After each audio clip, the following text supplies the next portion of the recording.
G'day, I'm Paul. So we're doing something a little bit funny and interesting today. I'm responding to some of your comments and criticisms on our recent electric vehicle v petrol vehicle road trip from Melbourne to Sydney.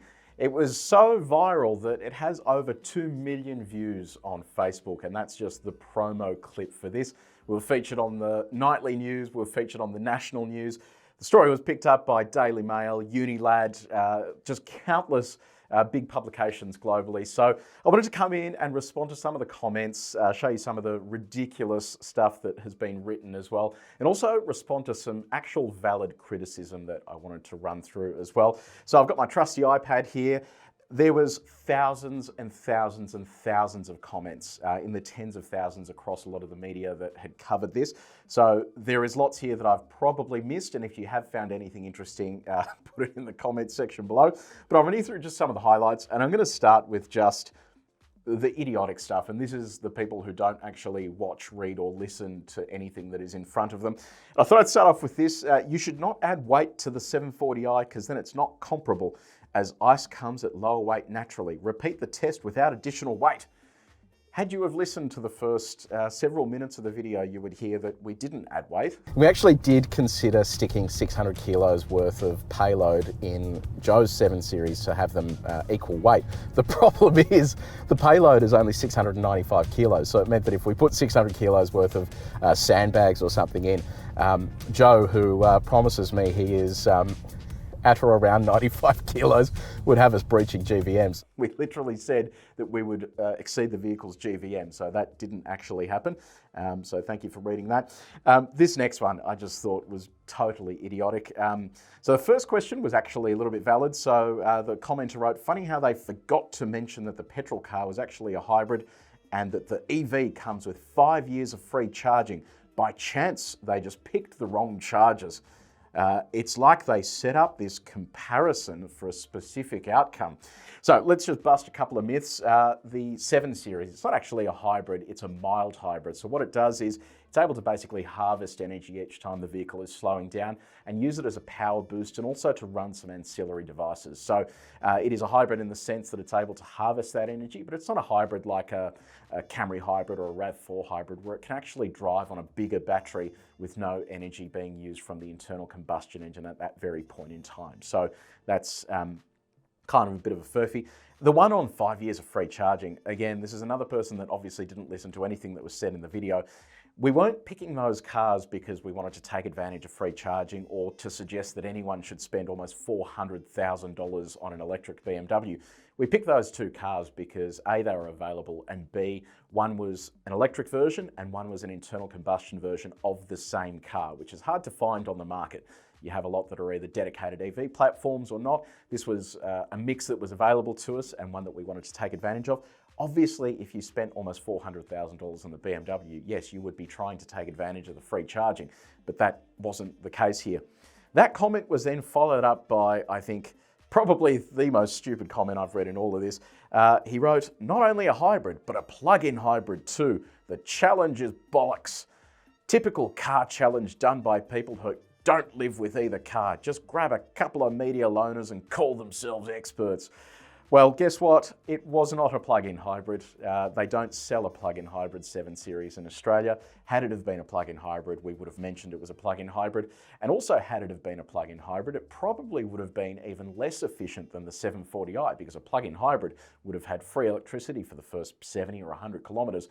But after that, you would have been lugging around hundreds of kilos of additional equipment that we couldn't have charged unless we charged, and we obviously didn't charge on the video. So again, just a stupid comment. And another one to add to that, what a completely dumb comparison. The wankers I know who drive BMWs don't give a shit about money.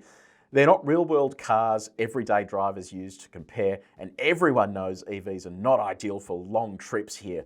Besides, BMW users would fly down. This is just an advert for BMW. I mean, yet another stupid comment. If you had have actually listened to why we did this test, it was to have the same vehicles. Doesn't matter if they're BMWs, they could be any other car that has an internal combustion version and an electric version, and you would end up with the same result. So there's that. And it being an advert for BMW, I mean, how stupid is that? If they were paying for this to be an advert, which they weren't, by the way, no one paid us to do this test, They would not want their electric vehicle coming out more expensive when it is already more expensive to buy. So it is just not a very well thought out comment. I'll jump over to our website, and this was another good one. We had a lot of people who came out and suggested that we didn't plan our trip properly. And they went on to talk about how, had you have planned this, and had you have done this, and gone to these charges and done all this stuff, the outcome would have been different. Everyone had some alternate reality where somehow their choice was going to be better or cheaper or whatever. Our basis of doing this test was that we just want to get in the car and drive. If you are some EV nut who spends a lot of time planning, trying to get free charges everywhere you can go and to optimize your trip, that's great, that's not an issue, but that is not most people. Most people just want to get in their car and drive. And this comment in particular was great. So they went on to say that as car experts, I'd argue you have responsibility to be educating others, and it's not through articles like this, suggesting that somehow we're trying to suggest that EVs are bad and this is why. The example they used about the route we needed to take had two completely silly detours. So the detours would have taken us off the main freeway, would have had to go through a little city area to find these chargers and then plug up to charge the vehicles. They then had us arriving at our destination with 10% charge. So we would have then had to spend all the time they've saved with this optimized route charging the vehicle at the very end on a charger. So the net difference would have been fairly negligible. The whole reason we actually charged to 100% at Tarcutta, and this is the point a lot of people are missing, because there were actually some valid comments that said that most electric vehicles charge fast from 20 to 80%, and after 80% they slow down. That is absolutely 100% right. The whole reason we charged to 100% was because of range anxiety. We were told by the car that it was going to do almost 550 kilometres on its single charge at 100%. During that drive, we were going predominantly uphill, so there was an altitude change. We lost 20% of that range and arrived at Tarcutta with 2% of battery range left. On the same day as well, they had the Optus outage, so we didn't want to take a chance not knowing whether the chargers were going to be working further up the road, which is why we went up to 100%. All of this stuff that they write here is fantastic and great in theory, but had we have changed one metric here, and that was putting family inside the 7 Series and putting in some extra stuff, we wouldn't have actually made it to Tarcutta. We'd be broken down on the side of the road. And the one thing worth pointing out as well is we actually opened the app when we got the text message from Jade about the Optus network being down and saw a litany of these chargers offline.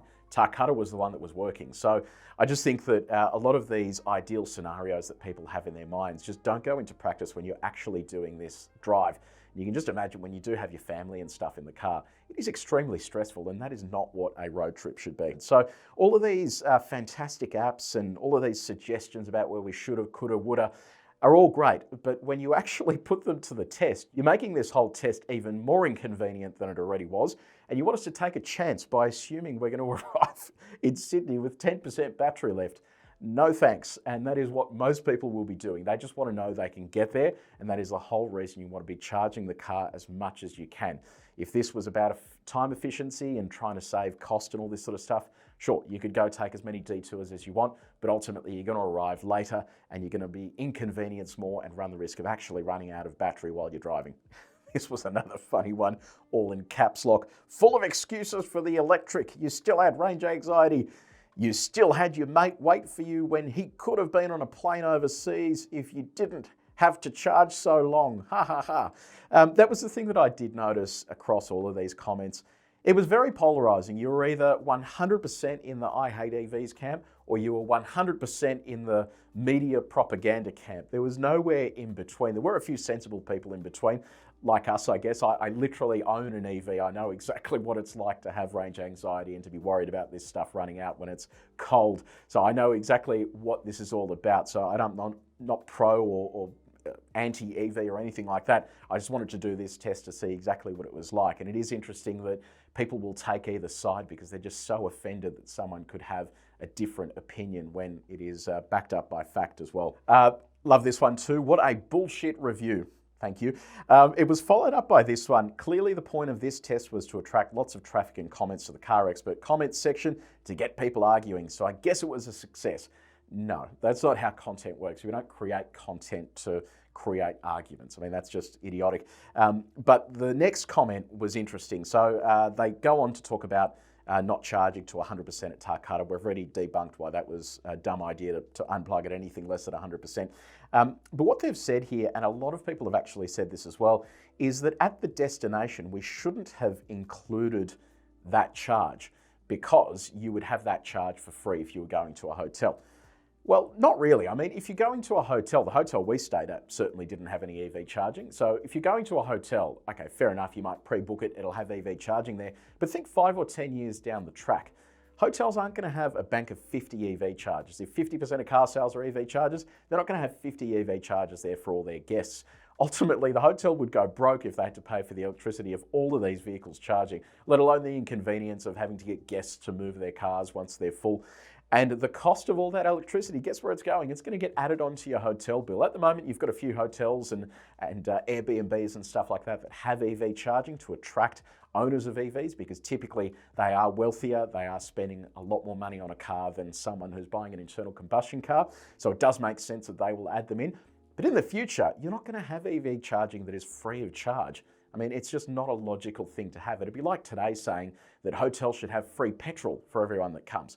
It's not logical, and it just does not make any sense when the majority of the cars on the road are petrol or diesel.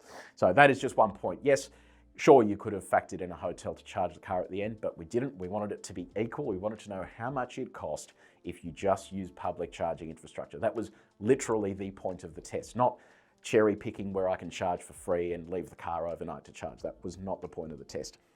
This one was another favourite of mine. People assumed we picked the BMWs because they were thirsty, big, hungry vehicles. This guy here said, and at 19.6 kilowatt hours per 100 kilometres, they used a car that was pretty hungry rather than an economical car like a Tesla Model 3 that uses 15.1. So they cherry-picked a hungry car. There was another few there as well. If they picked a car that was designed on an EV platform, things would be different. Well, we did this last time. We picked literally a Kia EV6, which is a ground-up electric vehicle, and put it up against an Audi Q5, but that wasn't good enough for commenters. They wanted them to be the exact vehicle. So now that we've done the exact same vehicle, but just with a different drivetrain, they've got issues with that as well, so it's impossible to please everyone. But I did actually go to the effort of answering that question on using a more efficient vehicle, and I picked a Model Y because it is bigger in terms of size compared to a 7 Series as an example, and with a Model Y I can directly compare it to something like a RAV4 hybrid, which is something that a family could do a road trip in. Even if you used the Model Y entry level, which is the most efficient one they sell, and then you put it up against a RAV4 hybrid and did the exact same trip, based on the average fuel economy of RAV4 hybrid and a Tesla Model Y, I used my personal car as an example. Our long range consumption is around 16 kilowatt hours per 100 Ks. The RAV4 would still be cheaper, and for a number of reasons. It's more efficient on the highway than the 7 Series by around 1 to 2 litres per 100 kilometres. In addition to that, the RAV4 can be fueled with 91 RON. You'll remember that with the 7 Series, we actually fueled that with 98, so the most expensive fuel. And it was at a time when fuel prices had peaked.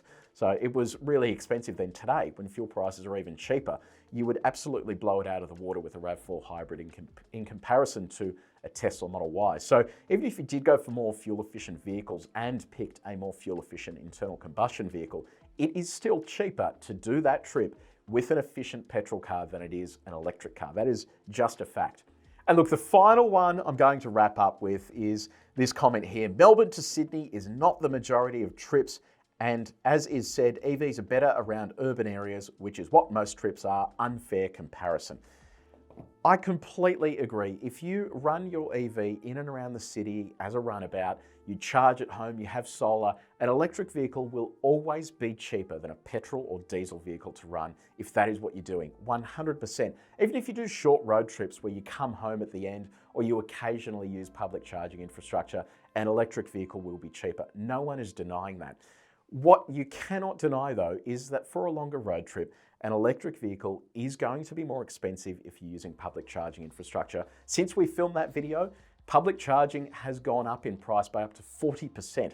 I mean, it is insane. Electric prices aren't going down anywhere. Electricity prices, as far as I'm aware, have never come down. So that is just going to keep climbing. The government still hasn't even figured out how to tax these yet. Once they do that, I can guarantee you it's going to be more expensive to run. But for a road trip specifically, which is what this test was about, it is more expensive to drive an EV. And that was the whole point of the test, to tell you, if you do want to go on a road trip, this is what's going to happen. It is anxiety inducing, it's going to cost you more, and you're not going to be certain about whether the charger you're getting to is actually working or is affected by an outage or some other random thing.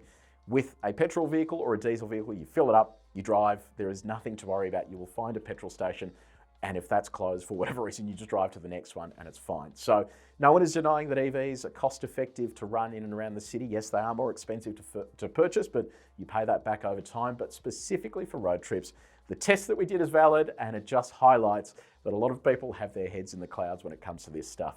So anyway, that is it. I just thought it would be a bit of fun to go through the comments that were left here and just to see what everyone was saying and to give you a chance to give us a bit of feedback as well. I know a lot of you did on the original video, but if there's anything else you want us to shoot in the future, any other comparisons you want us to do you want us to do the RAV4 Hybrid versus Model Y?